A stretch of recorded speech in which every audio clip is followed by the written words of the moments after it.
Hello and welcome back to my YouTube channel जिसका नाम है सुमित सर बीपीएससी टीचिंग।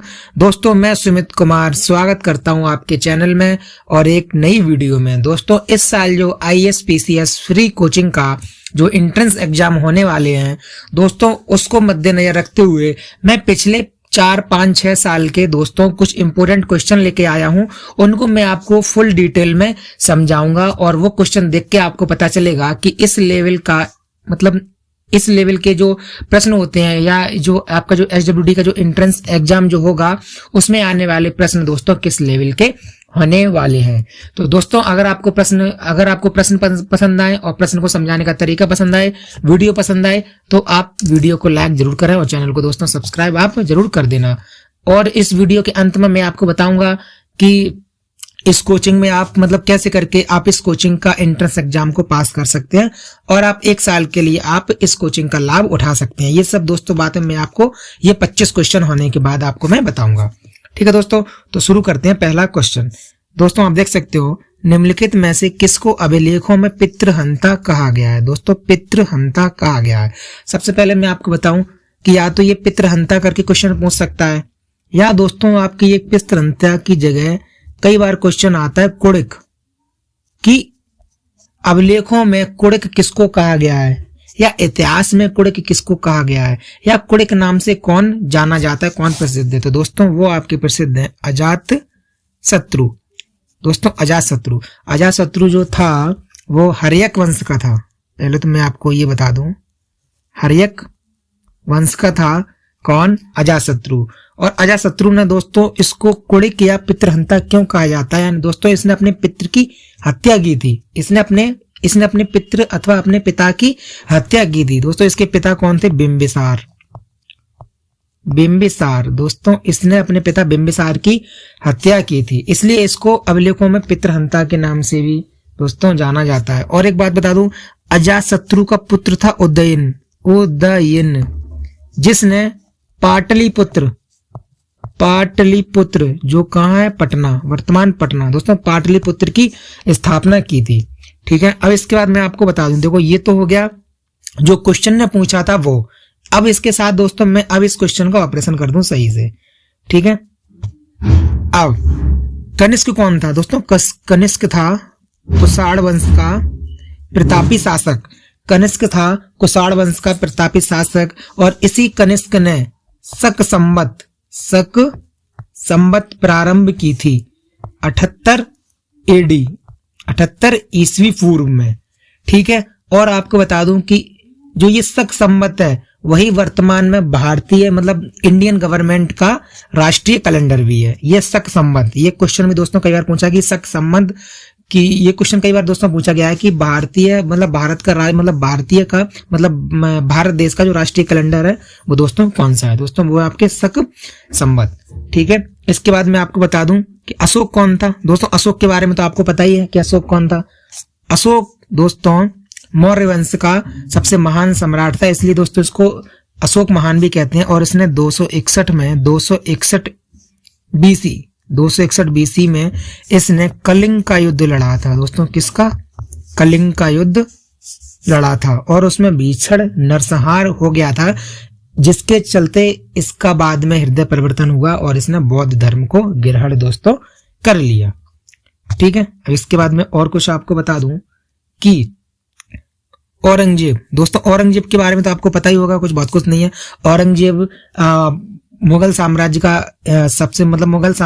जो सबसे मतलब जो पावरफुल शासन अगर माना जाए दोस्तों वो अंतिम था। जैसे मैं सबसे पहले आपको बता दूं कि बाबर, फिर आपकी हुमायूं, फिर अकबर, फिर जहांगीर, फिर शाहजहां, फिर दोस्तों ये औरंगजेब, फिर औरंगजेब। तो दोस्तों सिर्फ इतने ही मुगल साम्राज्य में प्रतापी राजा हुए हैं और जिसमें जो सबसे बाद का जो प्रतापी राजा है वो है औरंगजेब, जिसकी मृत्यु 1707 में हो जाती, वो 1707 में दोस्तों हो जाती है। 1707 के बाद मुगल जो साम्राज्य था वो क्या हो जाता है, वो पतन की ओर चलने लगता है और ये आकर फिर दोस्तों इसके बाद ये पूरा मुगल साम्राज्य का पतन ही हो जाता है। ठीक है, इसके बाद मैं आपको ये और बता दूं कि मुगल साम्राज्य में सबसे ज्यादा शासन करने वाला यही था दोस्तों 49 ईयर्स। ठीक है, इससे कम था 48 ईयर अकबर। ठीक है दोस्तों, ये आपको बातें जानने लायक हैं। चलिए दोस्तों बढ़ते हैं अगले प्रश्न की तरफ। कौन सा कैलेंडर भारत का राष्ट्रीय कैलेंडर है? ये मैंने दोस्तों आपको बताई दिया कि वो दोस्तों कौन सा कैलेंडर है, वो आपके शक संवत है। ठीक है दोस्तों, आपके शक संवत है। अब इसके बाद मैं आपको और जानकारी दोस्तों बता दूं। देखो, शक संवत की स्थापना मैंने आपको दोस्तों बता दी 78 AD, 78 ईस्वी पूर्व। गुप्त संवत दोस्तों किसने चलाई है? आपको पता होना चाहिए। गुप्त संवत दोस्तों आपके 319 ईस्वी में चलाई है। और ये गुप्त संबंध है तो आपको ये लॉजिक पता चल गया होगा कि ये किसी गुप्त साम्राज्य के शासन नहीं चलाई है। तो ये आपके CG यानी चंद्रगुप्त प्रथम के द्वारा दोस्तों ये आपके चलाई गई थी। कलचुरी संबंध दोस्तों एक लोकल राजा था ईश्वर सेन। लोकल दोस्तों राजा था ईश्वर सेन, और ईश्वर सेन ने 248 ईस्वी में ये कलचुरी संवत चलाई। इसके बाद दोस्तों विक्रम संवत काफी इंपोर्टेंट हो जाती है, क्योंकि दोस्तों ये आपके AD में नहीं, मतलब ईस्वी में नहीं दोस्तों, ये आपके BC में चली है, 57 BC में। दोस्तों एक उज्जैन के राजा थे। कौन से दोस्तों? उज्जैन के राजा आपके दोस्तों, उज्जैन के राजा ये मुझे याद नहीं आ रहा है, लेकिन हाँ दोस्तों ये उज्जैन के राजा थे विक्रमादित्य। एक तो विक्रमादित्य वो हुए हैं चंद्रगुप्त विक्रमादित्य, जिनको हम चंद्रगुप्त द्वितीय भी कहते हैं, लेकिन दोस्तों ये वो नहीं है। ये दोस्तों ये उज्जैन के लोकल राजा हैं चंद्रगुप्त, या दोस्तों इनको हम लोग सिर्फ और सिर्फ विक्रमादित्य के नाम से ही जानते हैं। ठीक है, विक्रमादित्य, और उन्होंने अपने नाम पर ही विक्रम संवत की दोस्तों इन्होंने विक्रम संवत को चलाया था। ठीक है, चलो बढ़ते हैं अगले प्रश्न की तरफ। दोस्तों काफी इंपोर्टेंट क्वेश्चन होने वाला है। जलियांवाला बाग हत्याकांड की दोस्तों यहाँ पे बात हो रही है कि जांच करने के लिए कौन सी समिति गठित की गई थी। सबसे पहले तो मैं आपको बता दूं कि जो जलियांवाला बाग जो हत्याकांड था, ये दोस्तों आपके हुआ कब था? ये दोस्तों आपके बैसाखी का दिन था। बैसाखी जो त्योहार मनाया जाता है, बैसाखी का दिन था, और तारीख थी 13 अप्रैल 1919। दोस्तों पंजाब में एक सिटी है, बहुत ही प्रमुख सिटी, स्वर्ण मंदिर जहां बना है, अमृतसर। दोस्तों वहीं एक बाग हुआ करता है जिसका नाम है जलियांवाला बाग। दोस्तों जलियांवाला बाग में दोस्तों क्या होता है कि एक सभा चल रही होती है, जो कि रॉलेट एक्ट एक आपके आया होता है उसी समय। मैं आपको पूरी स्टोरी बता के चलूंगा। रॉलेट एक्ट आता है जिसको काला कानून की संज्ञा दी थी महात्मा गांधी ने। दोस्तों इसमें सिर्फ दोस्तों सबूत के बिना पर ही, मतलब सबूत हो या नहीं हो, सिर्फ दोस्तों इसमें शक के बिना पर ही जो ब्रिटिश जो सैनिक हुआ करते थे वो भारतीयों को बंदी बना लेते थे। तो इसका ही दोस्तों विरोध हो रहा था जलियांवाले बाग में।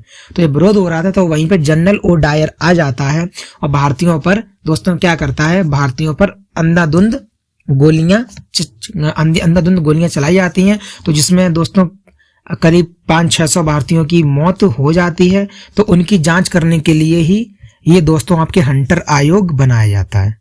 हंटर आयोग आपके अक्टूबर में बनाया जाता है। कब बनाया जाता है दोस्तों? आपके अक्टूबर 2019। जबकि ये वारदात कब होती है? अप्रैल में। APR दोस्तों अप्रैल में वारदात होती है, और अंग्रेजों के द्वारा अक्टूबर 2019 में दोस्तों ये बनाया जाता है हंटर आयोग। ठीक है दोस्तों, अब मैं आपसे ये पूछना चाह रहा हूं कि जलियांवाला बाग हत्याकांड की जांच करने के लिए एक INC यानी कि इंडियन नेशनल कांग्रेस ने अभी एक कमीशन बनाया था। उसका नाम क्या था दोस्तों? उसका नाम था मदन मोहन मालवीय कमेटी। मदन मोहन मालवीय कमेटी। दोस्तों जो भारतीय राष्ट्रीय कांग्रेस की तरफ से जो जांच करने के लिए बनाया गया था दोस्तों, उसका नाम था मदन मोहन मालवीय कमेटी, क्योंकि उसकी अध्यक्षता मदन मोहन मालवीय जी ही कर रहे थे। अब इसके बाद मैं आपको बता दूं यंग हिल्टन दोस्तों आयोग क्या है। दोस्तों ये आयोग की स्थापना 1926 में होती है, और बाबा साहब डॉक्टर भीमराव अंबेडकर ने भी इस आयोग में योगदान दिया। और इसी के बाद दोस्तों 9 साल बाद 1 अप्रैल 1935 को आपकी स्थापना होती है RBI, reserve bank of India. इसका हेडक्वार्टर दोस्तों इसका मुंबई में ही है, वर्तमान मुंबई में है। तो कई बार ये पूछ लेता है कि RBI की स्थापना कब हुई? तो 1 अप्रैल 1935 को। इसका मुख्यालय कहाँ है दोस्तों? मुंबई में है। इसकी स्थापना किस आयोग के सिफारिश पे हुई? तो दोस्तों अब ये आपके यंग हिल्टन आयोग की सिफारिश पर हुई है। ठीक है दोस्तों। अब हंटर आयोग तो दोस्तों मैंने आपको बता ही दिया, यंग हिल्टन आयोग भी बता दिया। अब स्वर्ण सिंह आयोग दोस्तों, स्वर्ण सिंह समिति, इसकी स्थापना आपके जो मूल कर्तव्य हैं जिनको हमने रसिया से लिया गया है, पहले 10 थे प्लस 1 होके दोस्तों ये आपके वर्तमान में 11 मूल कर्तव्य हैं। तो जो मूल कर्तव्यों की सिफारिश दोस्तों आपके स्वर्ण सिंह आयोग के द्वारा की गई थी। इसके बाद दोस्तों फजल अली आयोग। दोस्तों ये फजल अली आयोग क्या है? दोस्तों फजल अली आयोग क्या है? फजल अली आयोग की स्थापना 1953 में होती है। इसका ये काम था कि इसके साथ ही मैं आपको ये बता दूं कि फजल अली आयोग को राज्य पुनर्गठन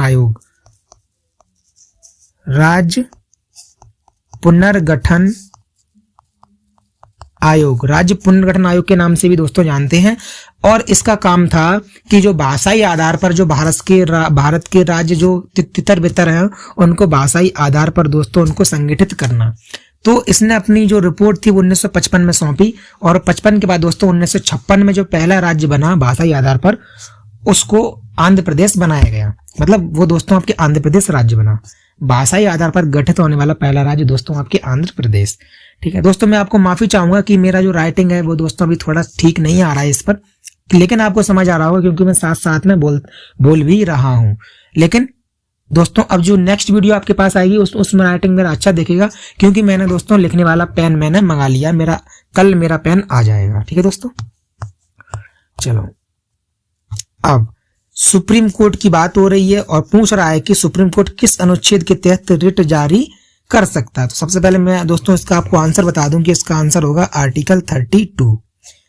जो अनुच्छेद जो दोस्तों है वो 32 है दोस्तों। जो हमारा जो एससी हमारा जो सुप्रीम कोर्ट है वो अनुच्छेद 32 के तहत रिट जारी करता है। इसके साथ दोस्तों सबसे पहले मैं आपको बता दूं कि जो रिट जारी करता है वो कितनी प्रकार की होती है दोस्तों? वो आपके 5 प्रकार की रिट होती है। कौन कौन सी होती है? तो सबसे पहले दोस्तों आपकी रिट आ जाएगी, जैसे दोस्तों आप चाहे रिटों को आगे पीछे पढ़ो और चाहे दोस्तों आप रिटों को एक क्रम में पढ़ो। मतलब ये है कि आपको 5 रिट दोस्तों आपको याद होनी चाहिए। सबसे पहली 2 आपकी रिट आप कह सकते हैं बंदी प्रत्यक्षीकरण। ठीक है, इसके बाद दोस्तों आप कह सकते हैं उत्प्रेषण। इसके बाद दोस्तों आप कह सकते हैं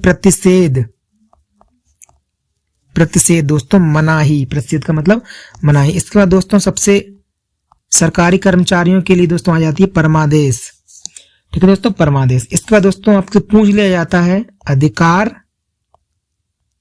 परीक्षा कि किस अधिकार से आपने ये पद धारण कर रखा है।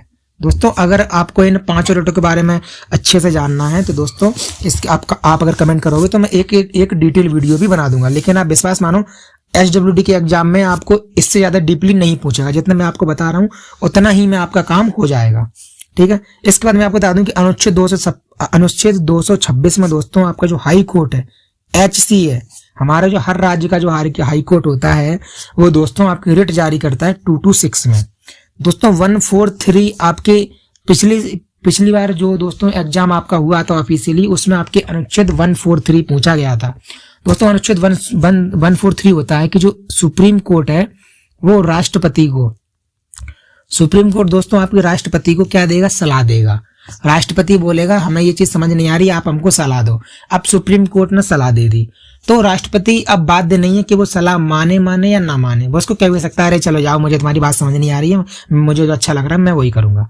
ठीक है, तो इसमें आपको मैं ये बात बता दूं अनुच्छेद 143 ये कहता है कि अगर राष्ट्रपति सुप्रीम कोर्ट से सलाह मांग रहा है तो सुप्रीम कोर्ट बाध्य है उसको सलाह देने के लिए, लेकिन उसकी सलाह मानने के लिए राष्ट्रपति बाध्य नहीं है। राष्ट्रपति सलाह मान भी सकता है दोस्तों, नहीं भी मान सकता है। ठीक है, इसके बाद एक ही और बचा है अनुच्छेद 108। अनुच्छेद दोस्तों 108 में क्या है? 108 में दोस्तों ये सबसे पहले बता दूं ये आपके दोस्तों ऑस्ट्रेलिया से लिया गया है। अनुच्छेद दोस्तों आपके ऑस्ट्रेलिया से लिया गया। इसमें क्या है? इसमें दोस्तों आपकी संयुक्त अधिवेशन है या संयुक्त बैठक। इसको आपके P4 प्रेसिडेंट जी बुलाते हैं। अब दोस्तों मैं आपसे प्रश्न अगर पूछ लूं कि अभी तक भारतवर्ष में संयुक्त बैठक कितनी बार हुई है, तो केवल और केवल दोस्तों ये आपके 3 बार ही हुई है अभी तक। ठीक है दोस्तों, इसको कहते हैं कि एक प्रश्न को दोस्तों आपको पूरा ऑपरेशन करके बता देना। अब निम्नलिखित में से दोस्तों, इसको मैं ऊपर कर ले रहा हूं, ठीक है। निम्नलिखित में से किस राज्य में विधान परिषद नहीं है? दोस्तों पहले ये 7 राज्य हुआ करते थे जिनमें विधान परिषद थी, लेकिन अब ये दोस्तों 7 राज्य नहीं है, अब ये सिर्फ और सिर्फ 6 राज्य रह गए हैं। तो दोस्तों इसकी जो ट्रिक है दोस्तों मैंने वो बनाई है तंबाकू, TAMBKU,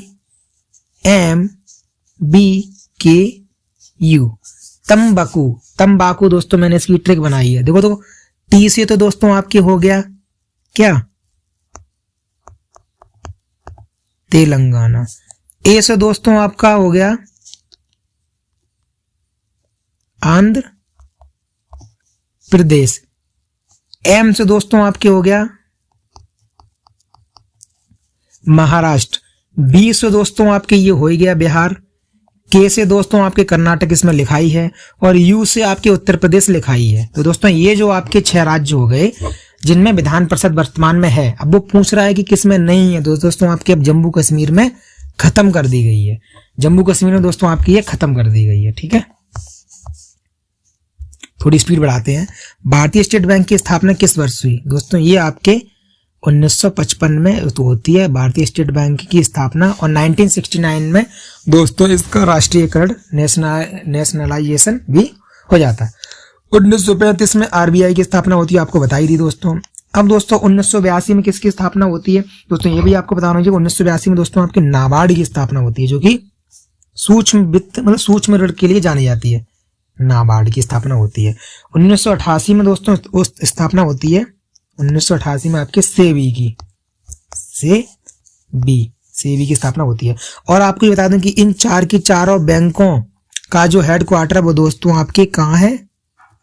मुंबई में है, आपके मुंबई में। ठीक है दोस्तों, 1833 के चार्टर अधिनियम के प्रावधान के तहत भारत का पहला गवर्नर जनरल कौन बना? देखो दोस्तों 1833 से पहले गवर्नर हुआ करते थे, लेकिन 1833 के बाद दोस्तों गवर्नर जनरल बनने लगे। कौन बनने लगे? Governor general. तो जब 1833, देखो पहले तो मैं आपको इसका आंसर बता दूं कि विलियम बेंटिक इसका आंसर होने वाला है। ठीक है, अब मैं इसके बारे में आपको बता दूं कि विलियम बेंटिक कैसे। देखो दोस्तों जो विलियम बेंटिक था, दोस्तों आपके था, उसका जो कार्यकाल था वो था 1828 से लेकर 1835 तक। अब इस कार्यकाल में दोस्तों इसने क्या क्या कार्य किए? सबसे पहले तो मैं आपको बता दूं कि जब 1833 में जब बंगाल के गवर्नर से मतलब बंगाल के दोस्तों गवर्नर जनरल से जब पूरे भारत का गवर्नर जनरल बनाया गया, तो उस समय दोस्तों भारत में शासन था, कौन शासन कर रहा था? आपके लॉर्ड विलियम बेंटिक। वैसे दोस्तों अगर देखा जाए तो लॉर्ड विलियम बेंटिक भारतीय लोगों के लिए बेकार नहीं था, ये दोस्तों भारतीय लोगों के लिए काफी मददगार और अच्छा कार्य किए। जैसे कि दोस्तों इसका जो पहला कार्य था वो था ठगी प्रथा, इसने दोस्तों बंद कर दी। उसके बाद सती प्रथा भी इसने बंद कर दी। लेकिन दोस्तों सती प्रथा को बंद कराने में जो भारत में जो सबसे इंपोर्टेंट जो रोल माना जाता है वो दोस्तों आपके राजा राम मोहन राय RRM राजा राम मोहन राय का योगदान था। राजा राम मोहन राय ने इनके पास गए, इनको समझाया, तो इन्होंने उस बात पे अमल किया। और भारत से 1829 में, कब दोस्तों? 1829 में राजा राम मोहन राय, जिनको भारतीय पुनर्जागरण का पिता भी कहा जाता है, 1829 में दोस्तों सती प्रथा का अंत कराया। तो दोस्तों ये तो बात होगी लॉर्ड विलियम बेंटिक के बारे में। अब दोस्तों बात आ जाओ डलहौजी। दोस्तों डलहौजी इंपोर्टेंट माना जाता है 1848 से लेकर और दोस्तों करीब 1856 तक। जहां तक दोस्तों मुझे एग्जैक्ट डेट याद आ रही दोस्तों यही है, 1848 से लेकर 1800 दोस्तों ये 56 तक। अब इस बीच में दोस्तों इसने क्या क्या कार्य किए, इसको किसके लिए याद किया जाता है? सबसे प्रमुख रेलवे। 1853 में दोस्तों पहली रेल जो मुंबई से थाने के बीच में चली, दोस्तों करीब 35 किलोमीटर। तो रेलवे। फिर दोस्तों टेलीग्राफ, ठीक है दोस्तों। अब दोस्तों इसके बाद आप अगर याद करोगे दोस्तों सिंचाई और लिख लो, और दोस्तों आप इसमें डाक और लिख लो, डाक विभाग की दोस्तों स्थापना भी दोस्तों इसने ही की थी। ठीक है, डलहौजी के बारे में दोस्तों मैंने आपको कार्यकाल बता दिया, और इसको किसके लिए याद किया जाता है वो भी मैंने दोस्तों आपको बता दिया है। अब दोस्तों आ जाओ वेलीजली पे।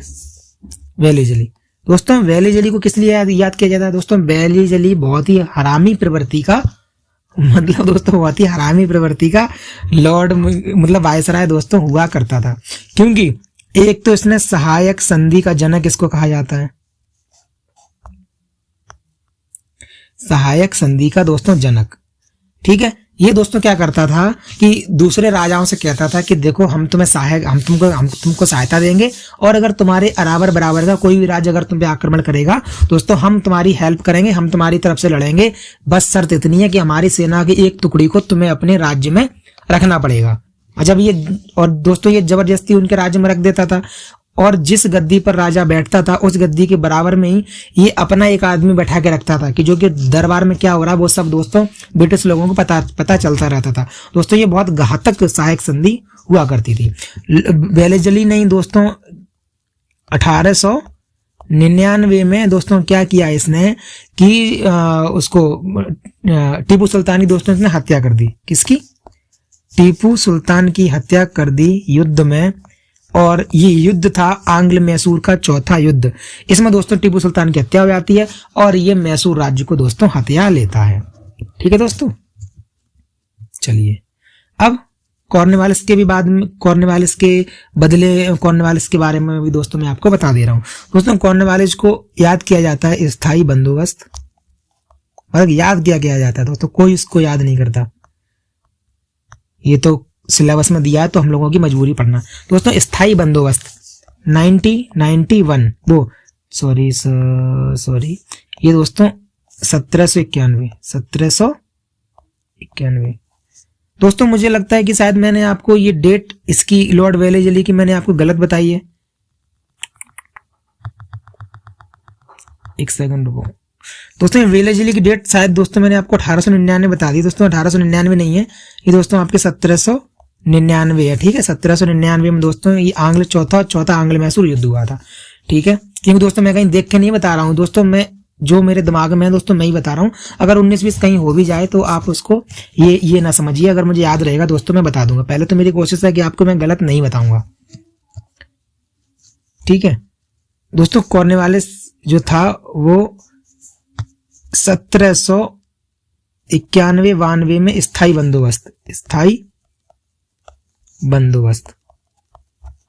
हाँ, इसको दोस्तों एक चीज के लिए याद किया जाता है, वो दोस्तों सिविल सेवा का जनक, सिविल सेवा का जनक। और दोस्तों इसने क्या किया था, कॉर्नवालिस ने दोस्तों जो थर्ड दोस्तों जो आंग्ल मैसूर युद्ध था 1992-93 वाला दोस्तों, उसको दोस्तों इसने लड़ा था, और इसने टीपू सुल्तान को हराया भी था दोस्तों, उसका आधा राज्य ले लिया था, और दोस्तों इसने श्रीरंगपट्टम की संधि भी की थी। ठीक है दोस्तों, चलो दोस्तों अब ये देखो, भारतीय प्रेस का मुक्तिदाता, ये दोस्तों कई बार पूछा गया, भारतीय प्रेस का मुक्तिदाता के रूप में किसे जाना जाता है? ये दोस्तों आपको जाना जाता है चार्ल्स मैटकॉफ को दोस्तों जाना जाता है भारतीय प्रेस का मुक्तिदाता। अब दोस्तों मैं इसके बारे में और बता दूं कि लॉर्ड रिपन दोस्तों, जैसे कि लॉर्ड विलियम बेंटिक भारत के लिए अच्छा था, वैसे दोस्तों लॉर्ड रिपन भी भारत के लिए अच्छा था। दोस्तों लॉर्ड रिपन का शासनकाल 1880 से 1884 दोस्तों 84 तक रहता है। इसी बीच दोस्तों नियमित भारत की जनगणना 1881 में आपके शुरू हो जाती है।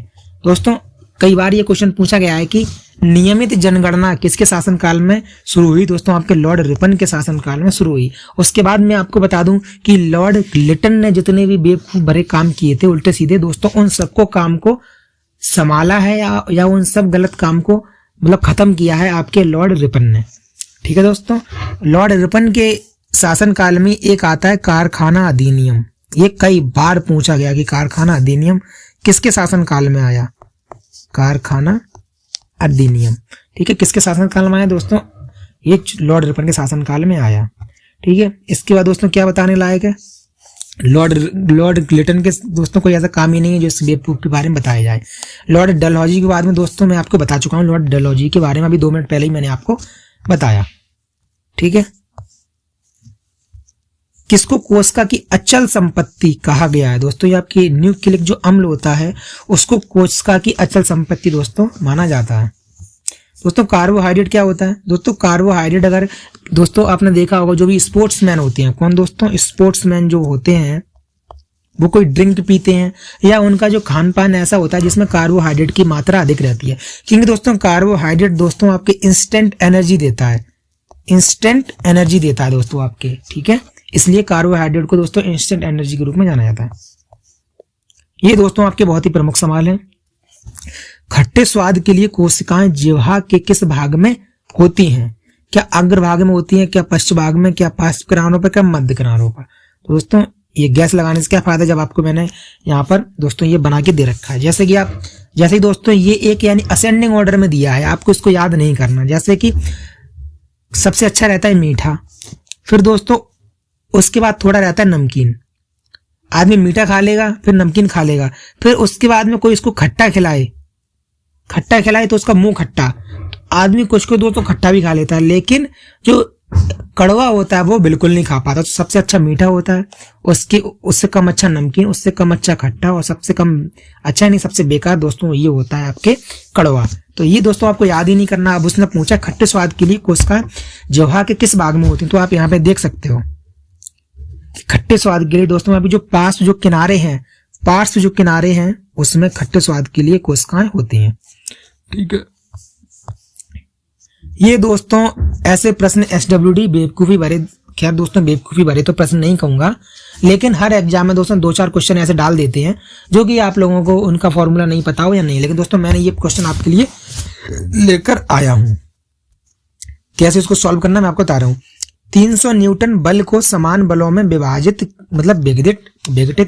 दोस्तों किया गया है, जो कि परस्पर 60 डिग्री पर कार्यरत है। तो क्या दोस्तों दोनों का मान क्या होगा, का लगभग मान क्या होगा दोस्तों। सबसे पहले मद्देनजर रखो कि समान बल है, इसका जो फॉर्मूला होता है वो होता है R बराबर अंडर रूट में A² plus B² plus 2AB cos theta. ये दोस्तों अगर आपको फॉर्मूला पता होगा तो आप आंसर निकाल लेंगे, नहीं पता होगा तो आप जय हरि हरे की आपकी हो जाएगी। ठीक है दोस्तों, R यहाँ पे दोस्तों दे रखा है 300, टोटल जो बल है वो 300, अंडर रूट में दोस्तों A। अब दोस्तों वो कह रहा है समान बल है, यानी A भी F है और B भी F है, तो यहां हो जाएगा F² प्लस B है तो B भी F² और प्लस 2AB तो 2 गुणा F गुणा F, क्योंकि दोस्तों दोनों आपके F हैं, दोनों समान हैं, और गुणा cos थीटा, तो cos थीटा दोस्तों दिया आपके 60 डिग्री। अब दोस्तों cos 60 का अगर आपको जो एंगल वैल्यू की टेबल याद होगी तो आपको पता होगा, जैसे तो मुझे तो याद है, जैसे cos जो थीटा दोस्तों जो होता है, जो 60 पूछ रहा है वो दोस्तों आपके 1/2 होता है। cos थीटा यानी cos 60 की वैल्यू दोस्तों आपकी 1/2 होती है। तो देखो दोस्तों 2 से 2 कट गए, तो बचा क्या 300 बराबर ब्रैकेट में देखो दोस्तों F² और ये F का F में गुणा होगा तो F²। दोस्तों ये तीनों मिलके हो जाएंगे 3F²। अब अगली लाइन 300 बराबर देखो दोस्तों जो F² है, अगर हम इसको अंडर रूट से बाहर निकाल लेंगे तो ये बच रहेगा F गुणा, और ये जो अंडर रूट 3 है वो तो दोस्तों अंडर रूट 3 ही रहेंगे। तो जो F बराबर जो दोस्तों वैल्यू आ जाएगी, दोस्तों इसी पे समझा दे रहा हूं कि जो F बराबर जो वैल्यू आ जाएगी वो दोस्तों कितनी आ जाएगी, मैं तो भूल ही गया। हाँ दोस्तों यहाँ पे कितनी थी, नई लाइन पहले यहां से लिख ले रहा हूं। ठीक है, तो दोस्तों क्या था 300 बराबर अंडर रूट 3F, ये था, है ना दोस्तों, ये था 300 बराबर अंडर रूट 3F। अब यानी F बराबर कितना आ जाएगा 300 बट्टे अंडर रूट 3, यही तो आ जाएगा। अब ऊपर नीचे दोस्तों हम अंडर रूट 3 का गुणा कर देंगे, ऊपर नीचे अंडर रूट 3 का गुणा कर देंगे। अब f बराबर ऊपर तो आ जाएगा 300 अंडर रूट 3 और नीचे दोस्तों आ जाएगा 3, अंडर रूट 3 का अंडर रूट 3 में गुणा होगा 3, 3 से ये कट गया दोस्तों 100 बार, यानी कि 100 अंडर रूट 3। दोस्तों हमको पता है कि अंडर रूट 3 की वैल्यू कितनी होती है 1.732, 1.732।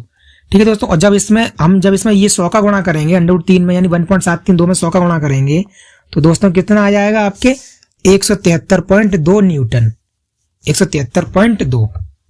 ठीक है, चलिए बढ़ते हैं अगले प्रश्न की तरफ। जीरो केंद्र वाले एक वृत्त की जीवा BC है। ठीक है, उसमें बड़ी चाप B पर A एक ऐसा बिंदु है जो नीचे चित्र में दिखाया गया है। ठीक है, तब BAC यानी कि कोण BAC और कोण OBC यानी कि A और B यानी दोनों का प्लस कितने बराबर है।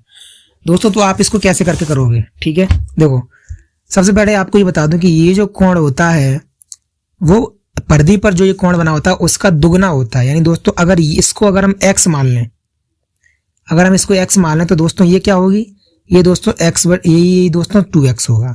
या अगर हम इसको अगर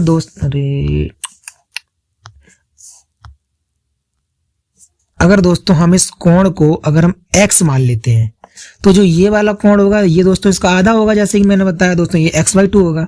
अब हमको पता है कि ये तीनों जो कोण हैं वो दोस्तों इन तीनों का योग कितना होता है, इन तीनों का दोस्तों योग आपके होता है कितना 180, 180। अब दोस्तों अगर ये x है तो ये भी x है और ये भी x है। दोस्तों ये पूरा ये 3x बराबर कितना हो गया 180, 3x बराबर दोस्तों ये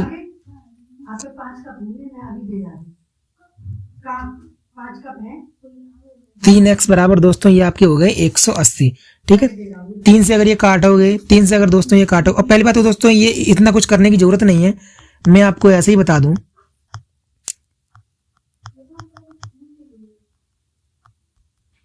देखो दोस्तों ये तीनों की दोस्तों ये होती है कितनी 180, तीनों की 180 है तो दोस्तों इसमें एवरी एंगल जो इसका दोस्तों कितना हो गया, एवरी एंगल कितना हो गया 60, यानी कि x जो हमने दोस्तों माना वो कितना आ गया 60।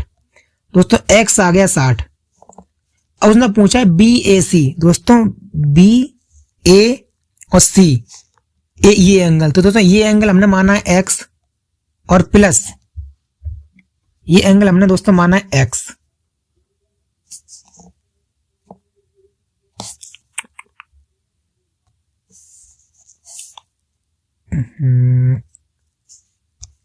मैं अभी पता नहीं क्या सोच रहा। देखो दोस्तों ये हमारा हो गया x, तो ये हमारा हो गया x/2। ठीक है, तो ये तीनों को दोस्तों मिलाएंगे तो बनेगा 3x और ये पूरा होता है 180। 3 से काटा 180 कितनी बार 60 बार, यानी दोस्तों जो x की वैल्यू है वो आ गई 60। अब x की वैल्यू आ गई दोस्तों 60, तो हमको उसने पूछा गया BAC, तो BAC दोस्तों ये आपके हो गया ये वाला कोण x/2 यानी कि आधा कोण, और प्लस OBC यानी कि OB और C, और ये आपका पूरा कोण है यानी आधा कोण होना दोस्तों, पूरा कोण आपके कितना हो गया आपके, यानी कि x प्लस x/2 यानी कि 2x प्लस x यानी 3x/2 दोस्तों 3/2। और जो गुणा जो x की वैल्यू दोस्तों हमने कितनी निकाली है 60, यानी 2 से काट दो 60 कितनी बार 30 बार, और 30 का गुणा 3 में करोगे तो आ जाएगा आपके 90 डिग्री। आपकी जो आंसर दोस्तों आपकी हो जाएगा वो हो जाएगा 90 डिग्री। ठीक है, अशोक के फूल के लेखक कौन है दोस्तों, ये आपके आचार्य हजारी प्रसाद द्विवेदी के द्वारा लिखा गया अशोक के फूल। दोस्तों ये भारतीय हिंदू हरिश्चंद्र महादेवी वर्मा की दोस्तों आप एक कृतियां दोस्तों देख लेना, ये पूछ लेते हैं। अब निम्नलिखित में से क्या भारत और श्रीलंका को विभक्त करता है, मतलब क्या है जो भारत और श्रीलंका को दोस्तों विभक्त करता है। तो सबसे पहले दोस्तों मैं आपको चित्र में दिखा दूं, आप यहाँ देख लो, ये हमारा प्यारा सा इंडिया और ये हमारा श्रीलंका जो कि आजकल ज्यादा ही उछल रहा है। इन दोनों के दोस्तों ये बीच में जो विभक्त कर रहा है तो ये आपको दिखाई दे रहा है, देखो पाक वे। तो मैं आपको सही से दिखा रहा हूं दोस्तों, ये हमारा इंडिया है और ये है श्रीलंका। इन दोनों बीच में जो ये पाक स्टेट है, ये आप देख रहे हो, ये दोस्तों आपकी पाक की खाड़ी है, बंगाली मतलब ये जो दोस्तों पाक है, पाक वे है। और दोस्तों ये जो आप देख रहे हैं पाक स्ट्रेट, ये आपको अलग करती है, ये पाक स्ट्रेट यानी कि पाक जल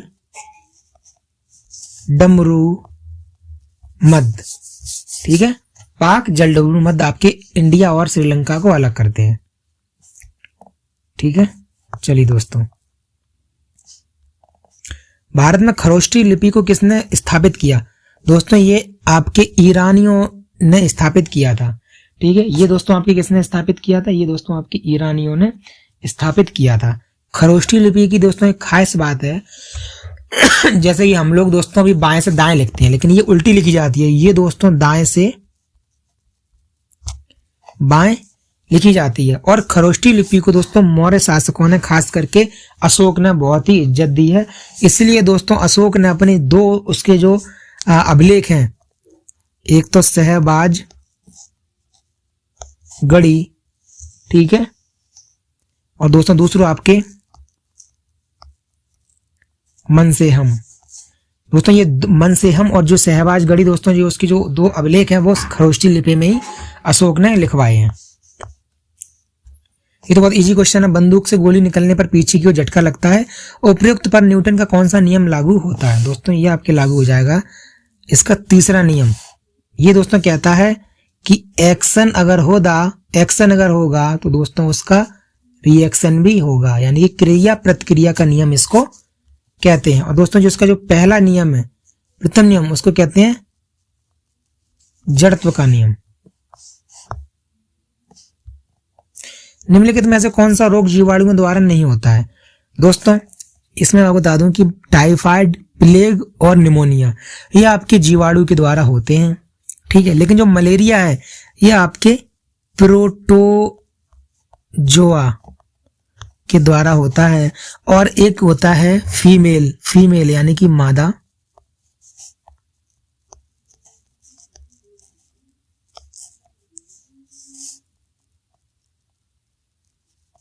मादा एनाफिलीज जो मच्छर है, अगर वो हमको काट लेती है तो उसका लार्वा हमारे ब्लड में रह जाता है और हमको दोस्तों मलेरिया हो जाता है, ठीक है। मलेरिया की दवाई दोस्तों ये आपके कोनेन के पेड़ की छाल से प्राप्त की जाती है। फिटकरी का रासायनिक नाम दोस्तों ये आपको पता होगा या नहीं पता होगा दोस्तों, आप जान लो। Potassium aluminium sulphate, potassium aluminium sulphate.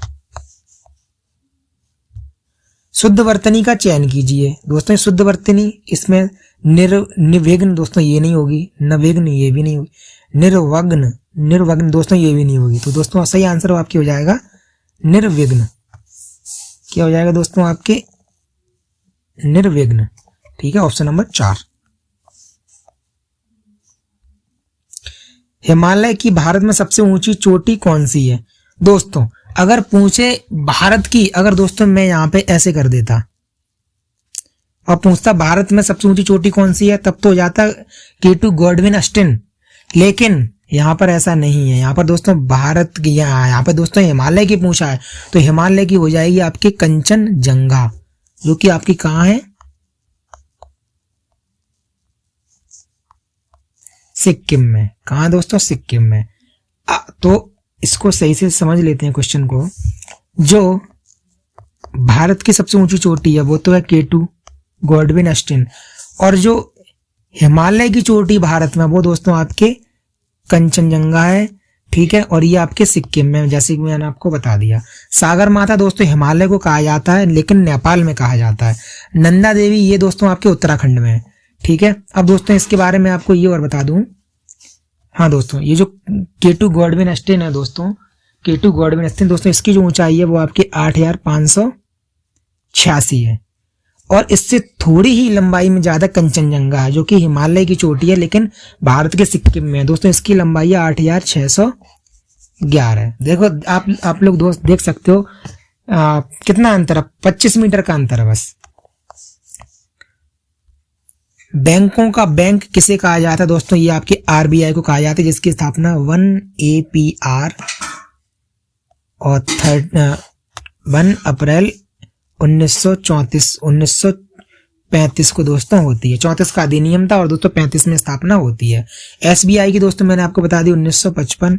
NABARD की दोस्तों मैंने आपको बता दी 1982। ठीक है। ₹1 के नोट पर किसके हस्ताक्षर होते हैं? ये दोस्तों आपके वित्त सचिव के हस्ताक्षर होते हैं। ठीक है दोस्तों।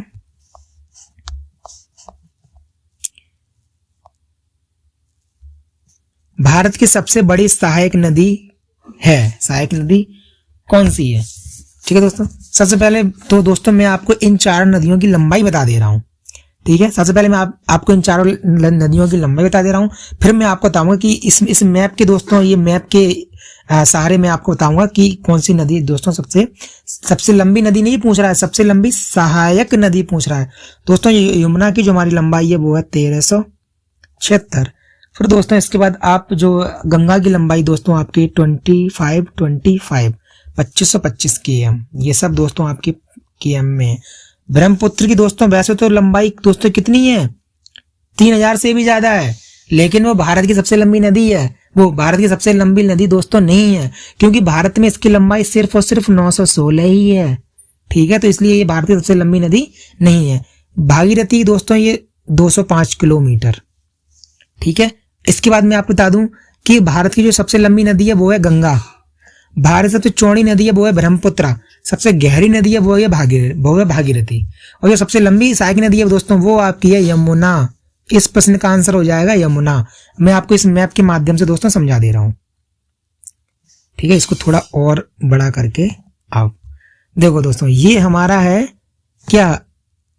संगम, इलाहाबाद संगम, जहां पर अभी क्या हो रहा है दोस्तों? कुंभ चल रहा है।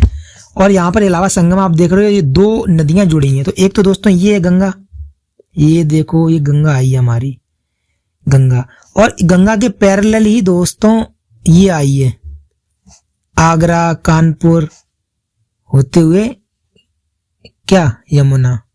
कानपुर के साइड से दोस्तों होते हुए यमुना। तो ये जो भारतवर्ष में जो सबसे लंबी जो सहायक नदी है वो दोस्तों आपकी क्या है? यमुना। ठीक है। वो दोस्तों अभी कौन सी है? यमुना, जिसकी लंबाई कितनी है? 1376 किलोमीटर। ये दोस्तों आपके हरियाणा बॉर्डर पे, दिल्ली और हरियाणा का बॉर्डर बनाती है, आपकी आगरा में बहती है। ठीक है दोस्तों। और जो चंबल नदी है दोस्तों वो आपके इसी में आके मिल जाती है, यमुना में। तराइन का प्रथम युद्ध किसके मध्य लड़ा गया था दोस्तों? तराइन का प्रथम युद्ध था वो 1191 में लड़ा गया था, और तराइन का दूसरा युद्ध 1192 में। दोनों के दोनों आपके दोस्तों लड़े गए थे मोहम्मद गौरी और पृथ्वीराज के मध्य। लेकिन ये प्रथम पूछ रहा है तो प्रथम आपके 1191 हो जाएगा दोस्तों। मोहम्मद गौरी और जयचंद के मध्य भी एक युद्ध लड़ा गया था जिसका नाम है चंदावर का युद्ध, जिसमें मोहम्मद गौरी ने जयचंद को भी हरा दिया था। ठीक है। इसके बाद दोस्तों बाबर और इब्राहिम लोदी के मध्य लड़ा गया था पानीपत का प्रथम युद्ध 1526 में, जिसमें लोदी वंश के अंतिम शासक यानी इब्राहिम लोदी को बाबर ने मार दिया था और लोदी वंश का अंत कर दिया था। ये दोस्तों आज की वीडियो का अंतिम प्रश्न है। लाख बख्श किसका उपनाम है दोस्तों? लाख बख्श का मतलब लाखों को बख्शने वाला, यानी लाख को दान देने वाला। ये दोस्तों आपके किसका नाम है? कुतुबुद्दीन ऐबक। दोस्तों जो MG जो मोहम्मद गौरी था उसने खरीदा था किसको? कुतुबुद्दीन ऐबक को। और दोस्तों कुतुबुद्दीन ऐबक ने 1 लाख जीतल में खरीदा था किसको? इल्तुतमिश को। किसको दोस्तों? इल्तुतमिश को। तो इसका गुलाम ये था और इसका गुलाम दोस्तों ये था। ठीक है। इल्तुतमिश से जो, और दोस्तों कुतुबुद्दीन ऐबक के बारे में बता दूं, इसका शासनकाल दोस्तों 1206 से 1210। इसके कार्य हैं 2.5 दिन का झोपड़ा प्लस कुब्बत उल इस्लाम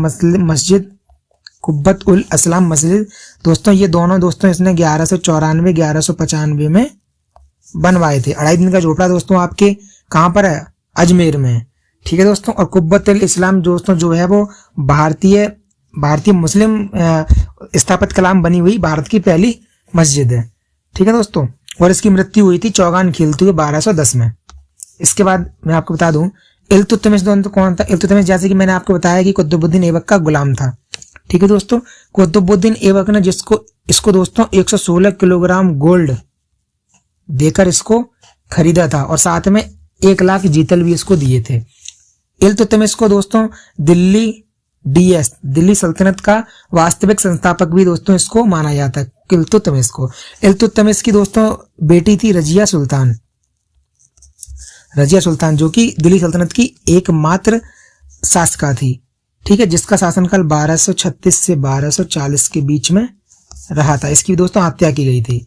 इसके बाद दोस्तों और मैं आपको बता दूं कि इल्तुतमिश ने दोस्तों 40 दासों का एक समूह बनाया था। 40 दास का समूह बनाया था, जिसको दोस्तों हम क्या करते थे, तुर्कान ए चहलगानी। दोस्तों प्रश्न पूछता है तुर्कान ए चहलगानी क्या था दोस्तों। ये 40 दासों का समूह था और वो 40 दास दोस्तों अपने आप में एक कमांडर हुआ करते थे, जो कि इल्तुतमिश के दिल्ली सल्तनत को मजबूत करने में दोस्तों बहुत ही ज्यादा लाभकारी हुए। दोस्तों तुर्कान ए चहलगानी जो 40 दासों का समूह था, उसका निर्माण, एन फॉर निर्माण तो दोस्तों इल्तुतमिश ने किया, ई फॉर इल्तुतमिश, लेकिन के फॉर खात्मा दोस्तों उसका किसने किया, बी फॉर बलबन ने। ठीक है दोस्तों, 40 दासों के समूह तुर्कान ए चहलगानी को बनाया था किसने, इल्तुतमिश ने। खत्म किया था किसने, बलबन ने। दोस्तों बलबन ने ही रक्त एवं लौह की नीति और दावोस और पावोस की प्रथा दोस्तों लागू की थी। ठीक है, इतना दोस्तों बता दिया दोस्तों। बाकी आपको अकबर के बारे में तो पता ही होगा। 1542 में ये अमरकोट के राजा के महल में इनका जन्म होता है और 1556 में दोस्तों ये मात्र 12 वर्ष की आयु में गद्दी पर बैठ जाते हैं। ठीक है दोस्तों, और अशोक के बारे में मैंने आपको बता ही दिया है। तो दोस्तों आज की वीडियो में इतना ही। अगर दोस्तों आपको वीडियो पसंद आई है दोस्तों, मैंने जितना डिटेल से हो सकता था मैंने उतने डिटेल से आपको बताया। अगर आपको वीडियो पसंद आई है तो दोस्तों वीडियो को लाइक जरूर कर दो। दोस्तों काफी मेहनत लगती है वीडियो बनाने में, वीडियो को लाइक कर दो और ऐसी वीडियो दोस्तों आपको और देखने में मिल जाएंगी। अब दोस्तों मैंने आपको कहने को तो मैंने आपको 25 क्वेश्चन बताए हैं, लेकिन दोस्तों 25 क्वेश्चन में मैंने कम से कम आपको 100 क्वेश्चन बता दिए और मैं लिख के दे सकता हूं दोस्तों। जब मैं आपको ऐसे पढ़ाऊंगा तो ऐसे पढ़ाते हुए ही आपके क्वेश्चन HWD के एंट्रेंस एग्जाम में जरूर ही फंसेंगे। तो दोस्तों जाते जाते वीडियो को लाइक कर दो, चैनल को सब्सक्राइब कर दो, बेल आइकन दबा देना। तो दोस्तों मिलते हैं अगले वीडियो में, तब तक अपना ख्याल रखें, अच्छे से पढ़ाई करें। जय भीम, जय भारत।